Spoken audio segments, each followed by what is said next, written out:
Hey there! Did you know Kroger always gives you savings and rewards on top of our lower-than-low prices? And when you download the Kroger app, you'll enjoy over $500 in savings every week with digital coupons. And don't forget fuel points to help you save up to $1 per gallon at the pump. Want to save even more? With a Boost membership, you'll get double fuel points and free delivery. So shop and save big at Kroger today. Kroger, fresh for everyone. Savings may vary by state. Restrictions apply. See site for details.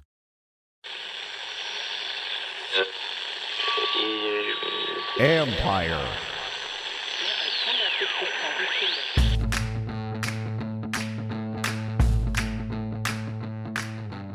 Hello and welcome to my podcast. Do me a favor, subscribe to the John Conn Report wherever you get your podcast. You're watching on YouTube, hit that like button, hit that subscribe button.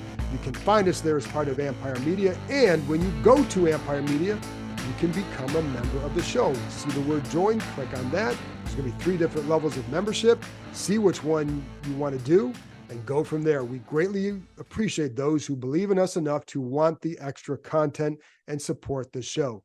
Very, very, very much appreciated. We do not take it for granted. I'm going to be starting this week, going to give those of you who have already subscribed some extra content, some quick hit videos, and hopefully a private Zoom session with you gold members, and you can ask whatever you want. Anyway, in a minute, I'm going to be joined by Tim McManus, our ESPN Eagles reporter, just as is there a crack in the door for other teams in the NFC East, namely the Commanders?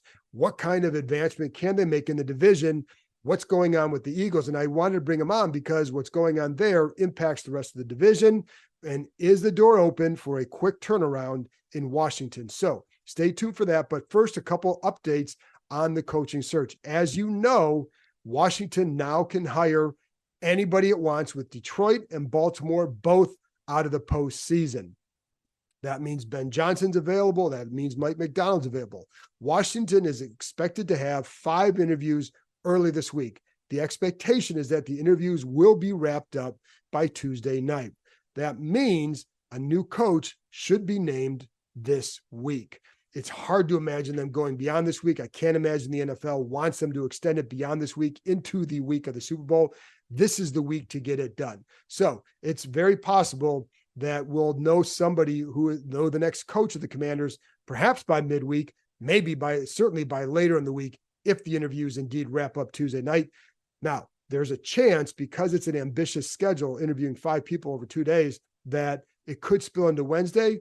Don't know if that's going to be the case, but they're going to be talking to Aaron Glenn, Ben Johnson, Dan Quinn, then Anthony Weaver, and Mike McDonald from the Ravens. So they'll get those done, and they'll satisfy all the Rooney Rule stuff. Everything will be good to go. They also interviewed Bobby Slowick last week in person, and then they're going to they interviewed Eric Bieniemy a few weeks ago. Also, there was some confusion about how many times Dan Quinn has interviewed with Washington. This is only his 2nd interview, so I think there was some confusion about that. But suffice to say, it's his 1st in person and 2nd overall. Now, Seattle, of course, is the other team that's out there with an opening, and there is a crossover as far as some interest. If both teams want Mike McDonald, they can now both talk to him, because Seattle would have been in trouble had Baltimore kept winning, because they did not interview McDonald via Zoom. That would have meant they would have had to have waited until the Ravens season was over to get to talk to him in person. So if they had gone on to the Super Bowl, they'd have been in big trouble. But because their season is over, both teams can now interview him in person. The other crossovers, Dan Quinn and, of course, Ben Johnson. And now the other part of this is, I think there's obviously been a lot of momentum or a lot of smoke around Ben Johnson in Washington. And that's because that's the expectation of people like me, a lot of media. That's when you talk to people in the league, that's the expectations that Washington will hire Ben Johnson. That doesn't mean they're going to hire Ben Johnson. It's just the expectation of people in the league, and it has been for a while. But we still don't know, because Washington isn't talking. Their leadership group has been very, very quiet. They're not letting stuff get out as far as who they favor or how the interviews are going, etc. Great tactic, makes it tough on this end sometimes, but it's a very smart and a good tactic to take place, is to not saying a whole lot, because one of the things this organization hasn't done very good over the years is kept its mouth shut. So anyway, they're trying to change that, and it's starting with the coaching search. But the good thing for everybody here is that by the end of the week, I think we'll know who the next coach is, whether it's Ben Johnson, Dan Quinn, Mike McDonald, whomever. And again, I know all of you guys want Ben Johnson because of his offensive acumen.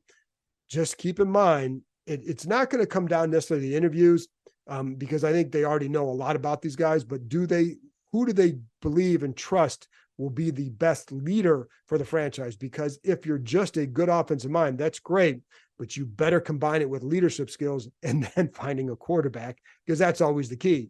If you do that, you can be a big success. And if they feel it's Ben Johnson, that dude will be here. But I think, again, he's going to be talking to Seattle as well. And so we'll see which place he would favor, and all that good stuff. Now, and also this week, the Senior Bowl is going on, so teams will be sending people down there. Washington will have its contingent of scouts down there. I think Adam Peters will be down there, I think, for a day. It's more important for the scouts to be down there. Everybody else can get footage. They can get footage of the interviews. They can get footage of practice. So if they're not there, they can still be clued in as to what takes place. And they're going to have all sorts of chances for more interviews at the combine and then the in-person visit. So, but that's like more and more teams, they're going to send their scouts. But a lot of certainly if more than a few teams that don't send their coaches there because again, they want them back doing evaluation and other stuff. And you can get the practice footage, so they're okay there. And you can get, again, footage of the interviews. So that's going on this week as well. But the big thing will be who will be the next coach. That should be determined very soon. And I think we can all then be happy that that's over and then move on to see how does that person then put together their staff. Because as I've told you a few times, as others on the show have told you a few times, that is the most important step. Just getting a getting a big name for the head coach or getting a good head coach, not enough. They've got to then hire the staff. That's got to be a key part of the interview is who would you hire for your staff? If you don't have a good staff put together, if they don't feel like it's a good staff, that would be a red flag. I'm guessing they're going to come in there with a pretty good plan for all of them. So anyway, that's it from me. So I wanted to talk to Tim McManus, our Eagles reporter, just to see how open is that door for other teams to make a move, and can Washington kind of close that gap in 1 year? So here's my conversation with ESPN's Tim McManus. Tim, while they search for a head coach down here and remake their organization, Philly seems to be in a state of flux this offseason. They have been the model franchise, I think, in that division for a while. How do you view this organization right now, where they're at? Yeah, I feel like they're at a critical point here, actually, John. And it's somewhat strange to say, because if you look big picture at Nick Sirianni and what he's done here, he's been in the playoffs 3 out of 3 years. He's got a 667 win percentage, and it was less than a year ago that his team was playing in the Super Bowl against the Chiefs and almost beat them. So to be saying that things might be a little bit more unstable at this point seems strange when you look at it from the bigger picture. But if you narrow the focus and look at how things transpired down the stretch for the Eagles this past year, you saw that there was a pretty significant collapse after a 10-1 start, a firing of a defensive, or it was a demoting, but essentially a firing of a defensive coordinator in mid-December, with an expectation that the defense would respond to a new defensive play caller, which did not happen and made it a lot worse. Offense loaded with talent, was never able to maximize it. Frustration was everywhere. And you could sense by the end of it on both sides of the ball, like, are the players properly responding to what's being coached? Do they understand what's being coached? Do they agree with what's being coached? And so all of that made for, this sense of turbulence that, at least to this point, has resulted in the firing of two coordinators and kind of the removal of some more of Nick Sirianni's power, where when we met with him a couple of days ago, he said that the new offensive coordinator is going to essentially be in charge of the offense, which is a departure from the way that it happened in the past, basically making Sirianni like a CEO head coach. And so, yeah, there's still fallout from a very disappointing ending to a season, and some big questions that get raised about how to move forward. And that, so again, like you step back 2 months, it looks like they can rule the division for several years because of how they, it's a well-oiled machine, et cetera. How do do you look at them differently because of that? And, or you just go, hey, see how it shakes out? Well, I mean, as we know, like winning is, cures a lot of ails. And obviously if they get a new OC and DC in here, Vic Fangio is going to be the defensive coordinator. It's the guy they wanted last year. And if they get a dynamic offensive coordinator that breathes some life back into that offense and makes the core guys feel better about what they're doing, then yeah, we could see that the trajectory could start going back up there. But this season was weird, John, in that like it was almost like they were waiting for the losses to happen in order for the venting to start or the ground to start trembling. Like even at 10-1, this team didn't feel like a 10-1 team. There's a lot of expectation around this city, and a lot of frustration internally about what was going down. So I guess I'm not sitting here with a ton of confidence. Like they're definitely going to rebound. I mean, there's key questions, in particular, like with Jalen Herz, a guy who was on an MVP trajectory, nearly beat out Patrick Mahomes for that last year, and then regressed, and he threw 15 picks this year, which was the equal of the amount that he threw the previous 2 years as a starter. And so we saw some decline there. As we know, so much is attached to the quarterback. And so they have to, I'm still not like 100% convinced they're just going to rebound and be back to the Eagles that everybody's expecting. I think that there's some things that need to be sorted out. Quarterback, a big part of that. So when you say and I agree, when Washington played them twice, the first time I came away having concerns about that defense because I just saw a lot of holes. So, but they kept winning. But at 10-1, were there things that players were grumbling about? Is that what it was? Or it just like you just knew they weren't playing well? Yeah, there was grumbling that was happening behind the scenes defensively for sure. Really, as soon as the losing started. And then you saw that whoever it was, whether it was Sirianni or the front office, ended up taking action and removing Sean Desai and promoting Matt Patricia to the defensive play caller. And you could sense uneasiness on the offensive side of the ball. Maybe it wasn't quite as soon as on the defensive side, but it wasn't long before you started sensing that there was at least frustration, if not cracks, that were going on. And what my reporting suggested is that Hertz, was not particularly happy with the direction of the offense. It led to frustration for him. He never saw his vision sort of manifest. And it seemed like the trio of Brian Johnson and Nick Sirianni and Jalen Hertz just weren't really able to get fully aligned.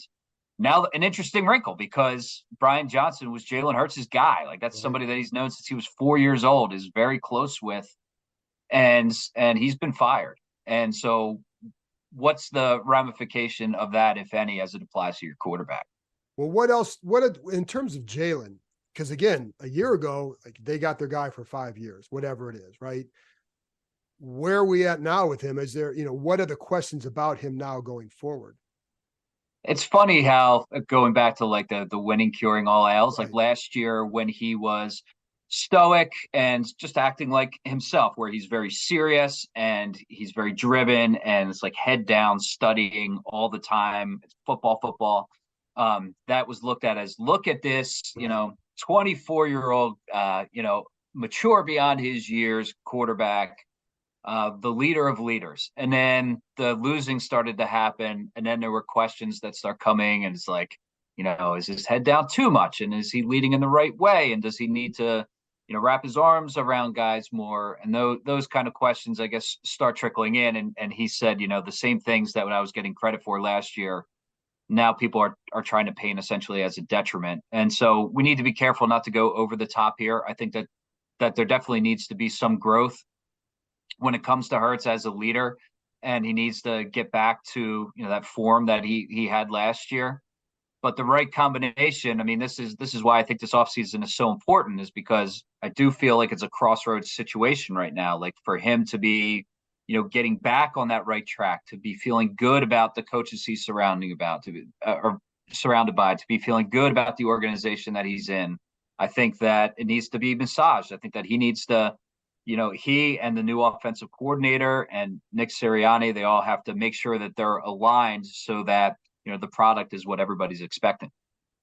Do you think do you hear them talking about Washington at all? What do you think the perception maybe is now with new owner and now Adam Peters in place and possibly Ben Johnson? Yeah, I feel like, Washington, just from the outside perspective, is on the upswing. Not like, I don't know that anybody's expecting it to be immediate, but certainly new ownership couldn't get any worse type of thing. And people around here are familiar with Harris, and there's mixed opinions about him, I think. Of course, because he's the 76ers owner. So there's mixed opinions about him, but certainly I think everybody recognizes that it's an upgrade. And I know that the buzz around Johnson is great. So that would obviously add a new element. And then, what are you doing at quarterback? And, right. Do you bring in, some real hope and optimism at that position too? So, yeah, I think that's the general feel. It's like not a threat quite yet, but, maybe could be in a couple of years. But I got, because we always do our little NFC East picks, and we know how it's usually Philly and Dallas, and the stepchildren are the Giants and Washington. But in the past, when Snyder was here, like, did they ever see him as like any sort of a possible long-term threat? You know what I mean? Like, I mean, how would they view the organization under Snyder? Yeah, not as a threat. I mean, just being totally honest, it's kind of like as a dysfunctional mess, I guess. Yeah. And so that's why I wonder now. And right now they got to worry about their own thing. They're not going to worry about Washington, but if, it's just, you're always curious about the perception outside of Washington, how things are going and how they might. I don't want to say that's the organization's take on it. Right. More like Philadelphia's take on it. Correct. Does that make sense? Like, yeah. Absolutely. Yeah. But it is like, it's a new day. And so it could, like you said, it could not get worse than what it was. And I'm surprised to hear that Philly sports fans might have a split opinion on an owner. It's very short on opinions here in Philadelphia. Listen, the best thing, right down the middle. Yeah, the best thing that I enjoy is, and not that I don't sit there and root for a team win or lose, but Phillies talk radio the morning after a loss, even if they have been undefeated and they're 10-1 now, is just phenomenal. There's nothing like it. It's great. It's a very unique ecosystem to operate and work in and live in. It's just, your town is very passionate about football, long storied history. East Coast, like you can name, Boston and New York's and all those. There's a lot of great football towns, but I don't know if anybody is quite as wild or like invested in football and have that like just so like uniquely tied into their lives. Yes. About whether their lives are good. Based on the success or failures of their team. Yes. Listen, I grew up in Cleveland. I know how that goes. And that's Cleveland on steroids, right? Because like, it's just a bigger city. So you have more of that. But the other two more things on the roster. How do you view the roster? Because like you look at that, there's some questions of secondary, their D line looks pretty good, but like, how do you view the roster? And then even losing possibly Kelsey. Sure. Defensive side is where most of the needs lie. And you could really look at every level and say, yeah, they could use edge rushers. They could absolutely use linebackers. This has been a big deficiency for the Eagles over the long term. Usually they get away with it. Here they went a little bit extreme, got hit with an injury to Nakobe Dean, and it was just a problem all year. So linebacker is something that I think that they absolutely need to beef up. And you could even look at corners because both your guys are north of 30 on the outside, and Darius Slay and James Bradbury, and you had issues at the safety position. So really, Howie Roseman's going to have to be really busy about massaging that, bringing some new talent in, player development now under the new coordinator and Vic Fangio. And one thing that's interesting is you look back at Fangio's history and some of the defenses that were really good under him, and their linebacker play was really stout. I mean, guys like Patrick Willis and Navarro Bowman and Roquan Smith, right? So it's like they definitely need to bolster that up. And then on the offensive side of the ball, they seem to have a replacement plan in place with Cam Jurgens, who they drafted a couple years ago and has developed. He played at right guard alongside Kelsey this year. they have a lot of faith in, how physical and intelligent he is, that obviously nobody's going to fill the shoes exactly with Kelce, who's going to be a Hall of Famer, but they feel pretty good about the succession plan there. So most of it's going to be defensively, and then just trying to find some complementary pieces on offense to push that thing forward. Would Cam Jurgens also be at a game, bare shirt with no shirt on, drinking beer? Is that part of his repertoire too? No, I think you need a solid 13 years in the league before you hit that status, right? There you go. Before you can be hanging out with Taylor Swift and jumping out of boxes bare chested in Buffalo. Upstaging Taylor Swift. Unbelievable. Who thought that could be done? That's where you've got something going for you. And it probably didn't hurt his podcast at all either. So it's pretty funny when they kept showing that flashing to Taylor Swift, and then you just see like the big bare chested guy in the back. Yeah, and when you have a center like that, the personality of your line is just different, and so like that stuff can be hard to replace. But the good teams have the succession plan in place, and this team too often, when they've had good linemen, do not have a good succession plan in place, and that's why they go from good to worse to worse. Yeah, though it is a good point that you raise in terms of like you don't replace that personality or that leadership.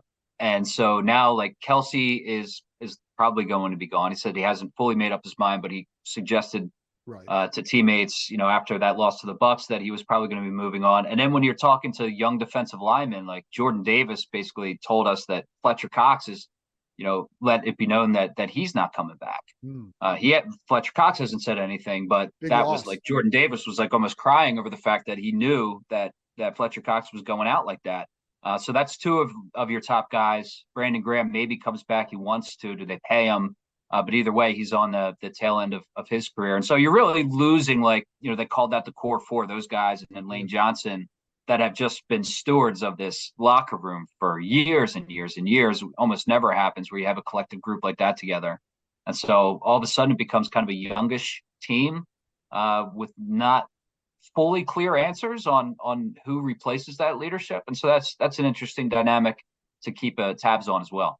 That's why I wanted to talk to you, because I just think it's an interesting offseason for them and therefore the NFC East, because they have been the model organization over the last several years. So Tim, thanks a lot for coming on, your insight. Great. Everything. Thanks. All right, John. Always my pleasure, man. Talk to you soon. All right. That's it for this episode. Thanks to Tim for joining me, and thank you, as always, for tuning in. I'll be back on Tuesday morning with another episode. Talk to you next time.